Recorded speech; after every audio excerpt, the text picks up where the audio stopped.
सूरज गांव में रहने वाला एक 18 वर्ष का लड़का था जिसने अभी अभी 12वीं की कक्षा पास की थी और आगे की पढ़ाई जारी रखना चाहता था। उसके गांव में आगे की पढ़ाई करने के लिए महाविद्यालय परिसर नहीं था जिससे वो आगे की पढ़ाई कर सके। गांव से थोड़ी ही दूर एक शहर था जहां सूरज के मामा रहा करते थे। मामा के बुलाने पर सूरज ने आगे की पढ़ाई जारी रखने के लिए शहर की तरफ आगमन किया और वह शहर चला गया। उसे वहीं के एक कॉलेज में एडमिशन भी मिल गया। मामा जी के पड़ोस में एक सुमन नाम की लड़की रहा करती थी।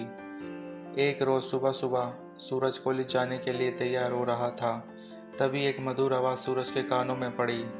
आवाज़ अनजानी लग रही थी। सूरज जैसे ही अपने कमरे से बाहर निकला तो देखा बाहर दरवाजे पर एक लड़की खड़ी थी और वो सूरज की मामी को आवाज़ लगा रही थी। सुमन को देखते ही सूरज मूर्छित हो गया। उसके गुलाबी गुलाबी गाल, समंदर जैसी गहरी आंखें, लंबे लंबे केस देखकर उसके मन में तरंगे उठने लगी। सुमन भी उसे ऐसे ही देख रही थी। अब दोनों एक दूसरे को देख रहे थे। अचानक से एक और आवाज़ अंदर से आई और आवाज़ सूरज की मामी की थी। अरे सुमन, बाहर क्यों खड़ी हो, अंदर आ जाओ। ऐसा कहते हुए सूरज की मामी ने सुमन को अंदर बुलाया और सूरज का परिचय सुमन से कराया। अब सूरज के मन में सुमन के प्रति प्यार की लहरें उठने लगी। वह हर रोज सुबह जल्दी उठकर दूध लेने के लिए पास ही की दुकान पर जाने लगा जहां सुमन भी आया करती थी। दुकान पर दोनों एक दूसरे को देखते रहते और मुस्कुराते थे।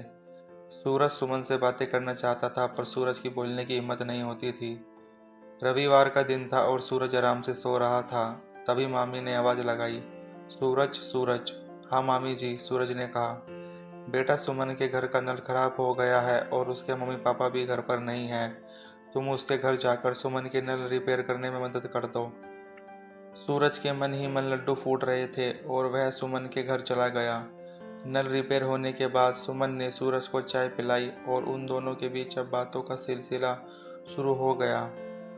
और एक रोज सूरज ने सुमन को प्यार के लिए इजहार किया और सुमन ने भी हाँ कर दी। सूरज और सुमन रोज मिलने लगे। उनके बीच धीरे धीरे नज़दीकियाँ बढ़ने लगी। अब कॉलेज की छुट्टियां पड़ गई थी और सूरज कुछ दिनों के लिए अपने गांव चला गया। अब वह सुमन से रोज फोन पर बातें करने लगा। सूरज का प्यार सुमन के प्रति दिन पर दिन बढ़ता ही जा रहा था। सूरज सुमन के प्यार में मानो पागल हो गया था। वो सोते जागते बस सुमन को ही याद करता, अपने यार दोस्तों से उसकी ही बातें करता। पर सूरज के गांव जाने के बाद सुमन का व्यवहार बहुत ज़्यादा बदल गया था। सुमन सूरज से बहुत कम बातें करने लगी और कभी कभी तो वो सूरज का फ़ोन भी नहीं उठाती थी।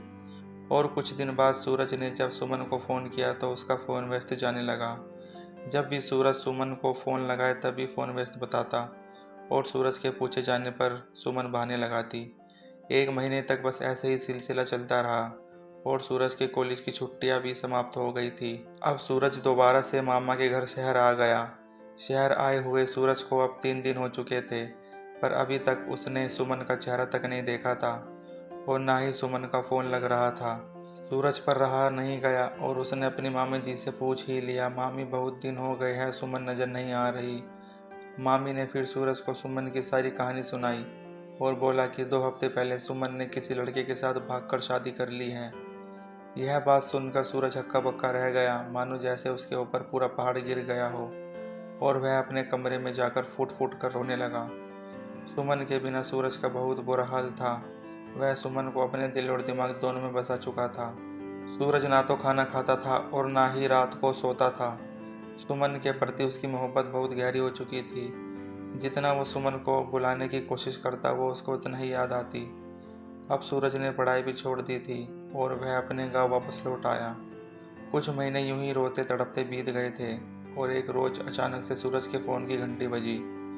जैसे ही सूरज ने फ़ोन उठाया, सामने से किसी लड़की की रोने की आवाज़ आई जो बहुत तेज तेज किलकारी मार मार कर रो रही थी। वो लड़की और कोई नहीं, सुमन ही थी। जब सूरज ने सुमन की आवाज़ सुनी तो उसके दिल की धड़कन तेज हो गई और सुमन की आवाज़ सुनकर सूरज बेचैन हो गया। जैसे तैसे करके सूरज ने अपने आप को संभाला और रोते हुए सुमन से सिर्फ एक ही बात पूछी, क्यों क्यों किया तुमने मेरे साथ ऐसा? हम तो प्यार करते थे एक दूसरे से, फिर भी तुमने मेरे साथ ऐसा किया। अब सुमन फ़ोन पर एकदम सन्न थी।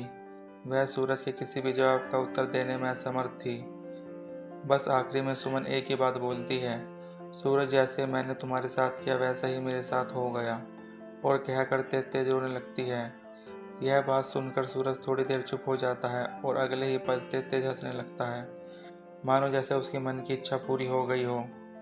और हंसते हंसते वो बस एक आखिरी शब्द ही सुमन से बोलता है कि अब भाड़ में जाओ, और यह कहकर फ़ोन काट देता है और एक नए जीवन की शुरुआत करता है।